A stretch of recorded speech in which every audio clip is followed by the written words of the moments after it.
తాడేపల్లి కోటలో లై డిటెక్టర్స్ అలాగే నార్కో టెస్ట్ పరికరాలు ఏర్పాటు చేయబోతున్నారా?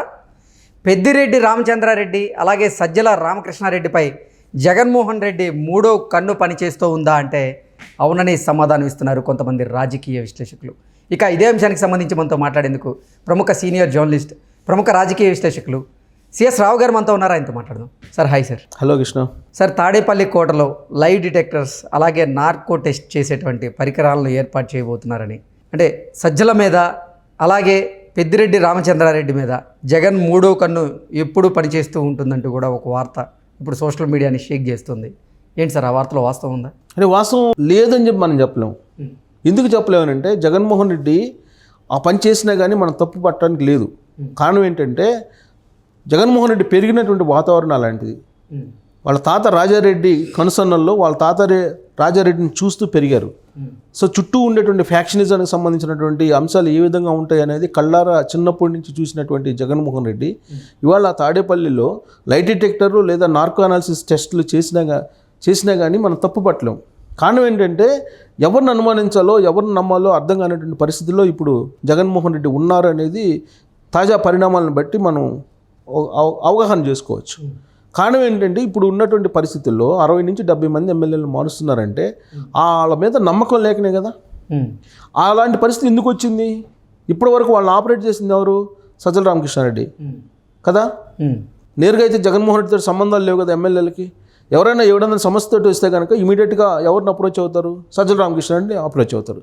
సజ్జల రామకృష్ణారెడ్డి కనుక సమస్యలను పరిష్కరించినట్టయితే ఇన్ టైంలో ఈ పరిస్థితి వచ్చినది కాదు కదా. అంటే ఎవరిని అనుమానించాలి? ఓకే, సజ్జల రామకృష్ణారెడ్డిని అనుమానించాలి కదా. నెక్స్ట్ పెద్దిరెడ్డి రామచంద్రారెడ్డికి రాయలసీమ మొత్తాన్ని అప్పచెప్పారు. రాయలసీమ పరిస్థితి కూడా లేదు కదా. ఇవాళ అనంతపురంలో మార్చుకోవాల్సి వస్తుంది, కర్నూలులో మార్చుకోవాల్సి వస్తుంది, చిత్తూరులో కడపలో మార్చుకోవాల్సి వస్తుంది. అసలు పెద్దిరెడ్డినే మార్చేటువంటి పరిస్థితి. ఇవాళ పెద్దిరెడ్డినే ఆయన పొంగనూరు నుంచి మార్చేసి రాజంపేట ఎంపీగా ఏమని చెప్తున్నారు. చివరి నిమిషంలో వార్త వస్తుంది కదా సార్. సరే, జగన్మోహన్ రెడ్డి ఇప్పుడు ప్రస్తుతం అయితే సీఎంగా ఉన్నారండి. ఆయన కన్సర్న్లలో మొత్తం నడుస్తుంది. ఆయనకు ఉండేటువంటి ఇన్ఫర్మేషన్ ఆయనకు ఉంటుంది. నేను అదే చెప్తున్నా, లై డిటెక్టరు నార్కో అనాలిసిస్ పెట్టినా కానీ ఆశ్చర్యపోవసరం లేదు తాడేపల్లి ప్యాలెస్లో. కారణం ఏంటంటే రఘురామకృష్ణరాజు అనేక సందర్భాల్లో చెప్పాడు జగన్మోహన్ రెడ్డిది ఎలా ఉంటుంది, జగన్మోహన్ రెడ్డి యొక్క అడ్మినిస్ట్రేషన్ ఎలా ఉంటుంది అనేది చెప్పారు. సో జగన్మోహన్ రెడ్డి ఆ విధంగా ఉంటాను కూడా మనం తప్పు పట్టలేము కృష్ణ. కారణం ఏంటంటే ఇప్పుడు అడ్మినిస్ట్రేషన్ కరెక్ట్గా ఉండాలంటే నమ్మకస్తులను పెట్టుకుంటారు. ఆ నమ్మకస్తులే పక్కదోవ పట్టించినప్పుడు అనుమానించాల్సిన అవసరం ఉందా లేదా? అనుమానిస్తారు కదా సహజంగా. ఎవరైనా జగన్మోహన్ రెడ్డి కానీ ఆయన ప్లేస్లో ఇంకొకరు ఉన్నా కానీ అనుమానిస్తారు. సో అలాంటి అనుమానమే జగన్మోహన్ రెడ్డికి ఇప్పుడు వచ్చి ఉండొచ్చు. దానికే ఇప్పుడు నార్కో అనాలిసిస్ అలాగే లై డిటెక్టర్ పెట్టి ఉండొచ్చు. ఎవరు అసలు కరెక్ట్, ఎవరు నిజము, ఎవరు అబద్ధం అనేది తెలుసుకోవాలంటే ఎలా తెలుసుకుంటారు? మరి ఇప్పుడు ఆ లై డిటెక్టర్లో కానీ నార్కో అనాలిసిస్ టెస్టులు చేస్తే పెద్దిరెడ్డి రామచంద్రారెడ్డి కానీ లేకపోతే సజ్జల రామకృష్ణారెడ్డి ఇద్దరిలో ఎవరైనా దొరికే అవకాశం ఉందంటే ఏం చెప్తారు సార్? ఇప్పుడు దొరికితే దాని చర్యలు వేరే విధంగా ఉంటాయి. జగన్మోహన్ రెడ్డి విషయం తెలుసు కదా. జగన్మోహన్ రెడ్డి గురించి పెద్దిరెడ్డి రామచంద్రారెడ్డికి సజ్జల రామకృష్ణారెడ్డి కన్నా ఎక్కువగా ఎవరికి తెలియదు. వాళ్ళిద్దరికే బాగా తెలుసు. ఆ తర్వాత మిగతా వాళ్ళకి సాయిరెడ్డికి కానీ లేదా మిథున్ రెడ్డికి కానీ లేదా వైవి సుబ్బారెడ్డికి కానీ వీళ్ళందరికీ తెలుసు. బట్ బాగా తెలిసిన వాళ్ళు ఎవరంటే పెద్దిరెడ్డి రామచంద్రారెడ్డి, సజ్జల రామకృష్ణారెడ్డి. సో కాబట్టి వాళ్ళిద్దరి మీద అనుమానిస్తున్నారంటే జగన్మోహన్ రెడ్డి అనుమానం వస్తుంది. ఇప్పుడు అత్యంత సన్నిహితంగా ఉండేటువంటి వాళ్ళని పక్కన పెట్టేస్తున్నారు. ఊహించినటువంటి విధంగా మీ పరిస్థితి బాగలేదు, మీరు పనికిరారని చెప్పి ఆయన పక్కన పెడుతున్నారంటే ఇంతకాలం పాటు ఆయనకను ఎమ్మెల్యేలకి ఎంపీలకి మధ్య అగాధంగా ఎవరున్నారు? అగాధంగా ఉన్నారు కదా. సజ్జల రామకృష్ణారెడ్డి ఉన్నారు కదా, పెద్దిరెడ్డి రామచంద్ర వాళ్ళకి బాధ్యతలు అప్పచెప్పినట్టు వాళ్ళకి ఏదైతే టాస్క్ అప్పచెప్పారో ఆ టాస్క్ని అయితే ఫుల్ఫిల్ చేయాలి కదా. ఫుల్ఫిల్ చేసినప్పుడే కదా నమ్మకం ఉండేది జగన్మోహన్ రెడ్డికి. సో ఆ ఫుల్ఫిల్ చేయలేదని అంటే ఎక్కడో ఒక మిస్ ఉంటుంది కదా, ఎక్కడో ఒక మిస్సింగ్ ఉంటుంది. ఆ మిస్సింగ్ ఏంటనేది కనుక్కోవాలి కదా. ఆ మిస్సింగ్ ఎవరు చెప్పాలి? ఆ మధ్యలో ఉండేవాళ్ళు చెప్పాలి. మధ్యలో ఉండేవాళ్ళు ఎవరు? పెద్దిరెడ్డి రామచంద్రారెడ్డి, సజ్జల రామకృష్ణారెడ్డి చెప్పాలి. వాళ్ళు చెప్పింది తప్పు అని చెప్పి అర్థమవుతుంది కదా ఇప్పుడు. అంటే దాని అర్థం ఏంది? నిజం చెబుతున్నారు, అబద్ధం చెబుతున్నారు అనేది తెలుసుకోవాలి కదా. తెలుసుకోవాలంటే ఏం చేయాలి? సహజంగా పోలీసులు ఏం చేస్తారు? నార్కో అనాలిసిస్ అలాగే చేస్తారు, అంతే కదా. పోలీసులాగా చేస్తారనేది ఎవరు చెప్పారు? రఘురామకృష్ణరాజు చెప్తున్నారు. ఎవరినైనా సరే జగన్మోహన్ రెడ్డి వదిలిపెట్టరు. అతను తప్పుదావ పట్టించిన వాళ్ళని కానీ లేదంటే అతనికి రాంగ్ ఫీడ్ ఇచ్చినటువంటి వాళ్ళని కానీ వదిలిపెట్టేటువంటి ప్రసక్తే లేదు అనేది ఆయన చెప్తున్నారు. రఘురామకృష్ణరాజు చెప్తున్నాడు. రఘురామకృష్ణరాజుకి స్వయంగా అనుభవం ఉంది కదా. రఘురామకృష్ణరాజు ఎప్పుడైతే రెబల్ ఎంపీగా తయారయ్యారో ఆయన్ని ఏపీసీఐడి చేత అరెస్ట్ చేయించారా లేదా? అరెస్ట్ చేసి ఏం చేయించారు, ఏం చేశారు అనేది రఘురామకృష్ణరాజు చెప్తున్నారుగా. ఒక పొడిగాటి వ్యక్తి, ఇంకొక ఇద్దరు ముగ్గురు పొట్టి వ్యక్తులు వచ్చేసి ఆ రోజు రాత్రి ఏం చేశారు, ఆ తర్వాత సెల్ ఫోన్లో ఎవరికి చూపించారు, ఇవన్నీ చెప్పారు కదా ఆయన. సో జగన్మోహన్ రెడ్డి తీరు అలా ఉంటుందని చెప్పి రఘురామకృష్ణరాజే చెప్పారు. అంటే జగన్మోహన్ రెడ్డికి చంద్రబాబు నాయుడికి తేడా ఏంటి అనేది చాలామంది రాజకీయ సర్కిల్లో చెప్పుకుంటూ ఉంటారు. జగన్మోహన్ రెడ్డి దగ్గరికి లోపలికి వెళ్తే మళ్ళీ బయటకు వచ్చేటువంటి పరిస్థితి ఉండదు. అదే చంద్రబాబు నాయుడు దగ్గరికి లోపలికి వెళ్ళొచ్చు, ఎన్నిసార్లు అయినా బయటికి రావచ్చు, మళ్ళీ లోపలికి వెళ్ళొచ్చు, మళ్ళీ బయటికి రావచ్చు. అదే జగన్మోహన్ రెడ్డికి అయితే జగన్మోహన్ రెడ్డి కోటరీ లోపలికి వెళ్ళటం మాత్రమే ఉంటుంది, అక్కడి నుంచి బయటకు వచ్చేటువంటి పరిస్థితి ఉండదని చెప్పి రాజకీయ వర్గాల్లో చర్చ నడుస్తూ ఉంటుంది ప్రైవేట్ సంభాషణలో.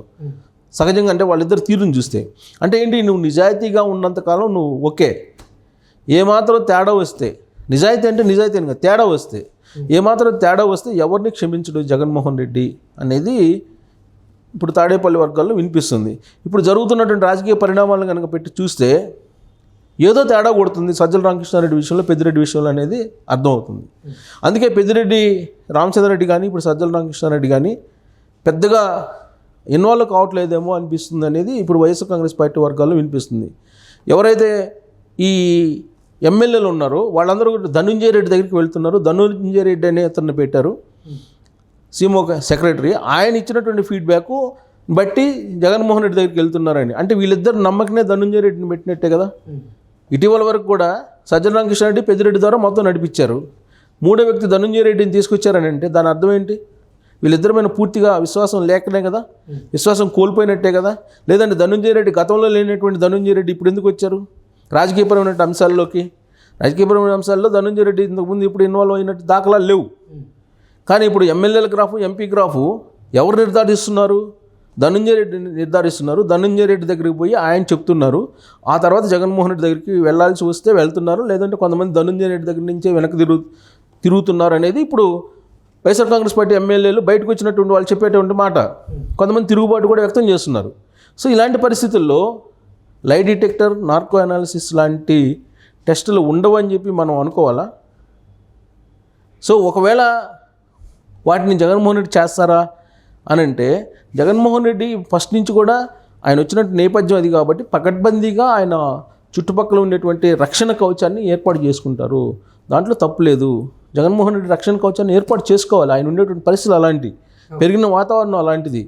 సో కాబట్టి రక్షణ కవచాన్ని అనేది ఖచ్చితంగా ఆయన అలాంటి దాన్ని ఏర్పాటు చేసుకుంటారు, ఏర్పాటు చేసుకోవాల్సిన అవసరం కూడా ఉంది. కాబట్టి ఆయన ఎవరిని నమ్మేటువంటి పరిస్థితి ఉండదు, సహజంగా ఉండదు. అదే కొంతమంది అసలు ఆయన సొంత కుటుంబ సభ్యులనే ఆయన నమ్మట్లేదు, ఇంకా ఆయన పక్కన తిరిగే వాళ్ళని ఏం నమ్ముతారంటూ కూడా కొన్ని కమెంట్స్ పెడుతున్నారు సోషల్ మీడియాలో. అంటే నమ్మాడు పాపం జగన్మోహన్ రెడ్డి నమ్మారు. నమ్మి ఎవరికి అప్పు చెప్పారు?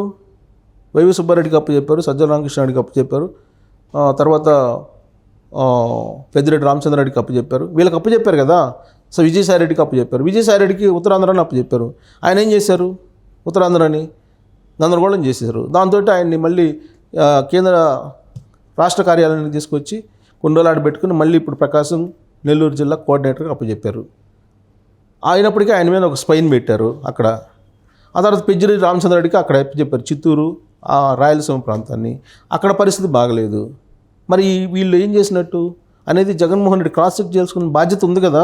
ఈ క్రాస్ చెక్లో కరెక్ట్ ఇన్ఫర్మేషన్ రానప్పుడు ఈ నార్కో అనాలిసిస్ లేదంటే లై డిటెక్టర్ లాంటివి అవసరం అవుతాయి.